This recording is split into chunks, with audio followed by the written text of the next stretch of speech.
Hello hello friends, कैसे हो आप सब लोग। और आज फिर आप लोगों का यूट्यूब चैनल में फिर से स्वागत है। और आज मतलब कि आज है दिन शुक्रवार और 17 दिसंबर है।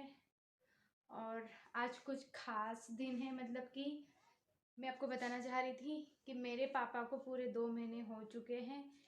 और मेरे आज पापा की मतलब कि आज पूरे पापा को 2 महीने हो गए। और आज मैं पापा के लिए थोड़ी बहुत पूजा करूँगी, वही दिया विया जला दूँगी। मतलब जितने दिन तुम याद कर सको, जितने दिन तुम मतलब कि उनका याद कर सको, उनका नाम ले सको, मतलब उनको अपन याद करें तो अच्छा है ना, मतलब मेरा मानना है। तो आज ये गए हैं बाज़ार, माला लेकर आते हैं और मैं पापा के ऊपर माला चढ़ाऊँगी। उसके बाद मैं टीका करूँगी, उसके बाद मैं दिया जलाऊँगी और फिर बस दिया विया जला के मैं चली जाऊँगी अपने काम पे। और फिर वहाँ से आने के बाद मम्मी के घर जाऊँगी, फिर मम्मी के घर से आने के बाद फिर घर आऊँगी।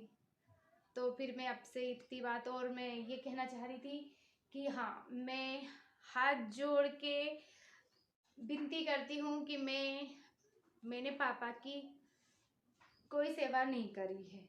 मैं बहुत बहुत ज़्यादा ये परेशान थी कि हाँ, मेरे पापा परेशान थे और मैं पापा की बिल्कुल मदद नहीं कर रही। मतलब बिल्कुल मदद क्या, मतलब कि जो सेवा करना रहता है, खाना खिलाना, उनकी देखभाल करना, उनकी सुसु पॉटी, ये सब मैंने नहीं किया है।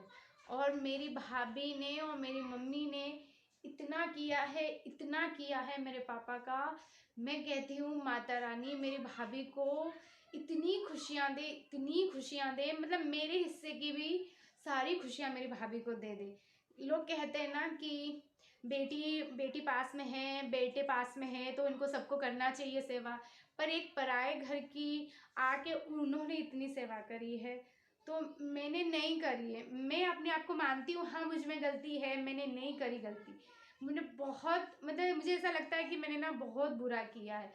पता नहीं क्यों मैंने नहीं किया है, क्या किया है, मुझे कुछ समझ में नहीं आ रहा। मेरी मम्मी ने जब मुझे मेरी गलतियाँ गिनाई है ना, तब तो सोच ही नहीं सकते कि कितना बुरा लग रहा है और कितना, मतलब मैं ये चाहती हूँ कि मुझसे अब कोई भूल ना हो। यहाँ तक कि मेरी मम्मी के लिए भी मैं दुआ करूँगी, माता रानी ऐसा कभी दिन ना आए। पर अब मैं काम एक साइड, अपना घर एक साइड, पर इंसान की जितनी सेवा कर सके दिखे आपको मेरे पापा, ये मेरे पापा है, दिख गए ना अच्छे से। ये मेरे पापा, अभी मेरे पापा की कोई उम्र नहीं है ना इतनी जल्दी जाने की। 60 साल के तो थे ही मेरे पापा, और कुछ नहीं, बीमार में ही ऐसे हो गए थे। बहुत अच्छे थे, पिछले साल बहुत अच्छे थे मेरे पापा।